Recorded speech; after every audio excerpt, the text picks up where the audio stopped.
Hey everybody, I've had a few people ask me over the years on how I actually make my mead, so here we go. We're going to start off with, our batch is going to be about 4 litres, and I'm starting off with a bottle of water here. You can use regular tap water, but I'm starting with bottled, just less impurities. Your honey, for this size we're going to be making, you need about 1.3 to 1.5 litres of honey. So this is the regular stuff I got at the store. Pick a honey you like the flavour of.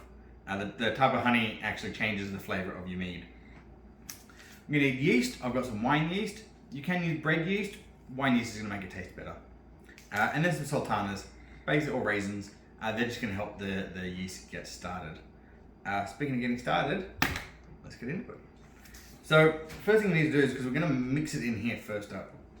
So, we're going to need space in here for the honey. So we're going to decant a good portion of this into a vessel, just so we have space in our bottle for our honey.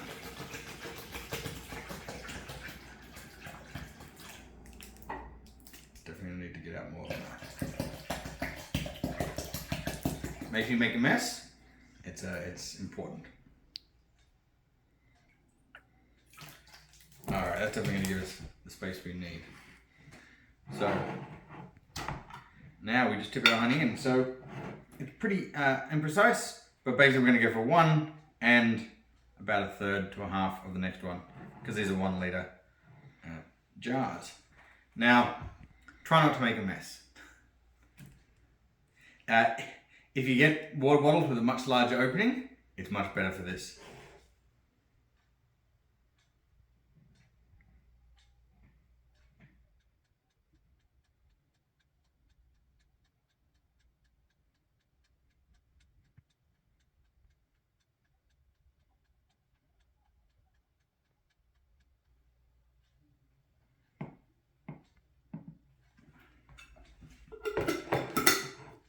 Take ages to get all of that out, so now we add in about a third to a half of this. This is where I'm likely to make a mess.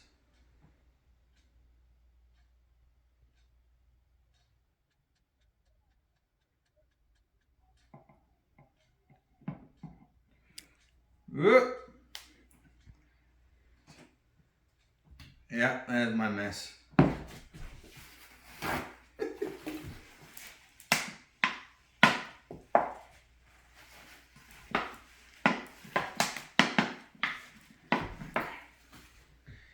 Always be red. I didn't even get a third in, so.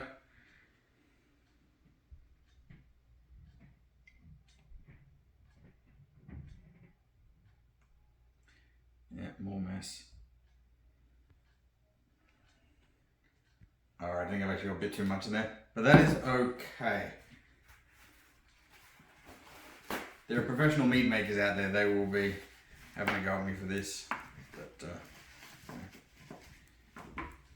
this is just keep it simple.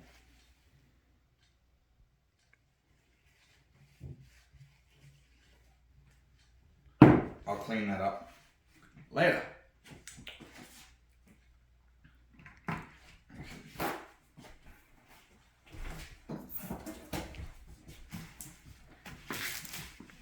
Just so I don't get my hand sticky and get everything around me sticky. So, now with the honey in the bottle, we're going to shake it up, because we need to completely incorporate all that honey into the water.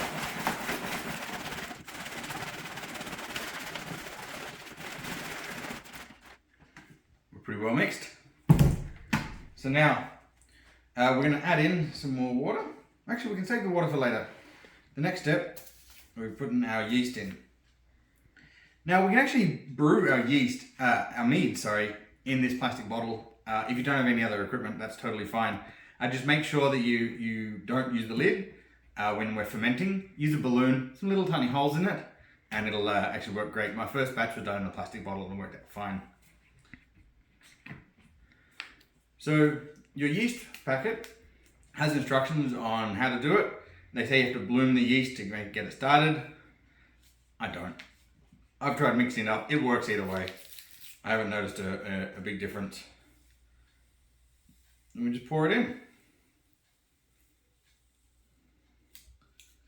So 1 packet of yeast is great for this size bottle of mead. shake just to get that spread through.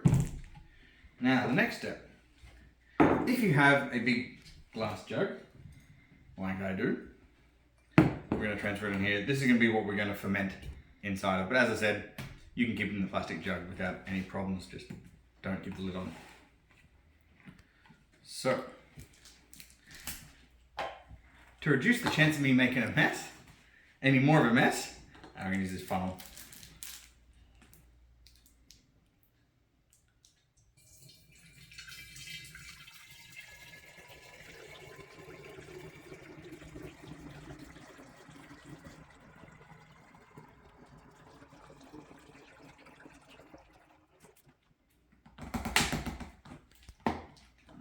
Beautiful.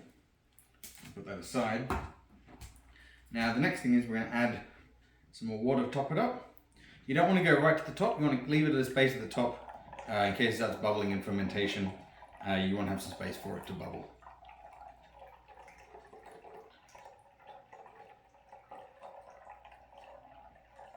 So about there is going to be where we're going to leave it for now. Now that could be good to go, but this is where we add small handful of sultanas, about a dozen is going to work out great. And we just pop them in. And if they can fit through the hole, and they don't. What are we doing? So these sultanas are just going to help the yeast get started, because the honey is a bit too hard for them to start with, but they can eat the sugars in the sultanas. So then we add a valve on top.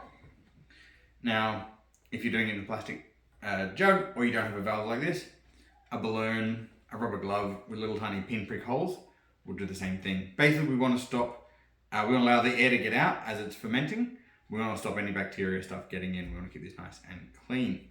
Now, if you are using a valve like this, you do have to add a little bit of water to the top. Okay, to complete the seal. Luckily, I have some water here. To its line. Alright. Now you put this in your cupboard, and the next step is going to be in about 2 to 3 weeks. In the next day or so, this is going to start bubbling, and in about 2 to 3 weeks the bubbling should have stopped. That means the fermentation has finished, and we're getting ready for the next step, for the racking. So see you then. Alright, so here we are about 3 weeks later. Everything's been going good. The bubbling has basically stopped, and so now the next step is called the racking phase, where what we need to do is move the mead from our initial vessel, this carboy, into a clean one. And we're going to use a siphon for that, so nice and easy. The main reason why is to get rid of all the gunk that's already in here, and the sultanas. That way it allows to clear up. So we're going to pop this down on the chair next to us.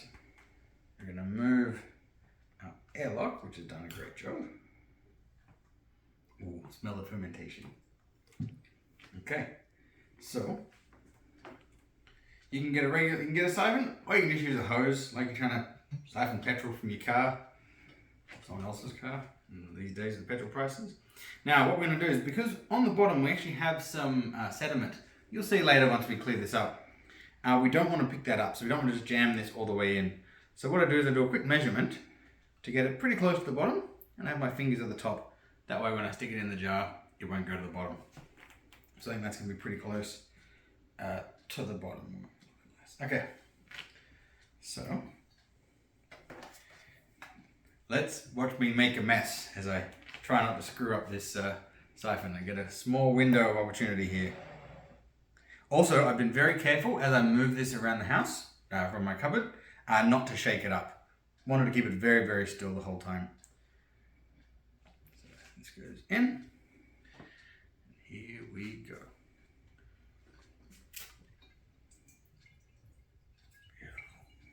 I'm going to get that nice and low. Now the reason why nice and low is going to give it a lot less bubbling. We don't want to have introduce any extra air than we need for this process. So now keep an eye on this to make sure I'm taking it from the good stuff in the middle and not the stuff that's at the bottom. Now you do always lose a little bit because we don't want to suck up the scum at the bottom, which is just dead yeast. We don't want to pick that up for this next step, so we are going to lose some of the mead, but that's okay. And we wait.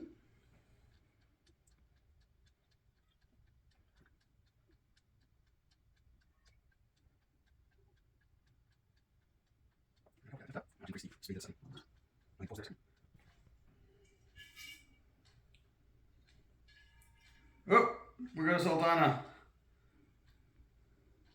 And we'll be okay. And so that'll remain. Let's get that out. So now this is wrapped. I will fish out that sultana, don't worry. So now you can see here what's left at the bottom. There's a bit of dead yeast down in there. So now the next step is waiting. I'm going to pop the airlock back on this guy and stick it in the cupboard. And this should be ready to drink in about 2 months plus. The longer you leave it, the better. So I'm going to be leaving this for about 4 months. I found that to be a really good number. So see you again in 4 months when we're bottling. Hey everybody, so we're in the final stage right now, the bottling. Our mead has been sitting in the rack stage now for a couple of months. I think we're going on about 3.5 months right now. I usually go for about 3 to 4 months. So next step is bottling. So we're going to take off our stopper here. Oh, that smells good. You can see it's got nice and clear. When we put it in here, it was cloudy, which you saw a few seconds ago. And so we have our auto siphon here, and we're going to taste it. Now, I've never used an auto siphon before, so this is going to be very, I could make a complete mess, but we'll see how things go. So this goes in our mead. And you don't want it to go all the way to the bottom, that's why the little clip is here. That way it stops from picking up any sediment. And so we can adjust that as it's going. But that's there. We have our filling wand. And now the filling wand has a little tip. The idea is that, now I've never used this before, so, you know, from what I've seen on the internet, when you push it inside your bottle, that tip goes in, and that allows the liquid to flow. And you take it up and it stops. So it allows you to easily fill up without actually, you know, adding extra bubbles. And that's why we use a siphon as well. So now I'm gonna just hold this here just in case I get a problem. And we just pump this.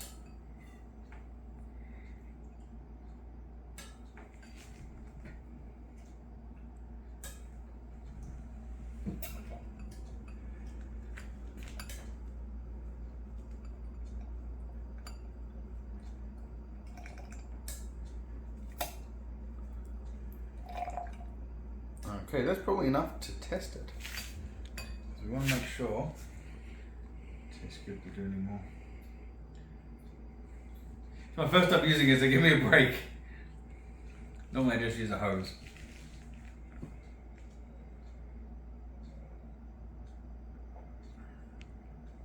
Oh, that's yum. Yeah. So sometimes if the yeast eats through all the sugars in the honey, you need a back sweeten by adding a bit more honey, liquefied honey into it to kind of bring it back up. But no, that yeast stopped. Nice. That's a wonderful dessert wine. Awesome. So now we're going to bottling. So you can use any bottle you like.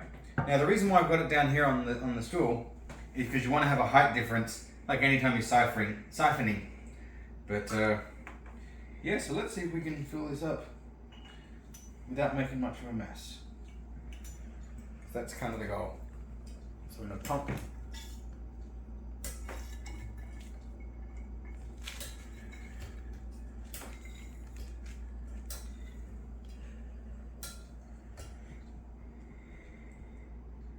It's pulling up on its own, I think. Yeah. And so now we wait. So we're gently filling it up.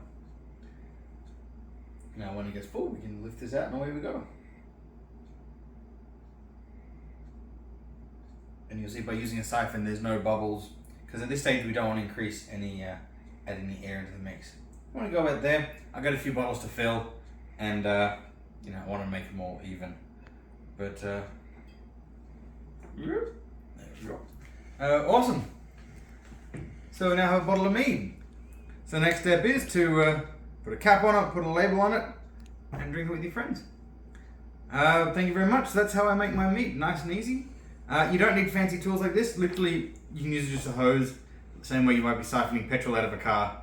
Yeah, nice and easy. Mead, and this is really yummy. So, thank you very much.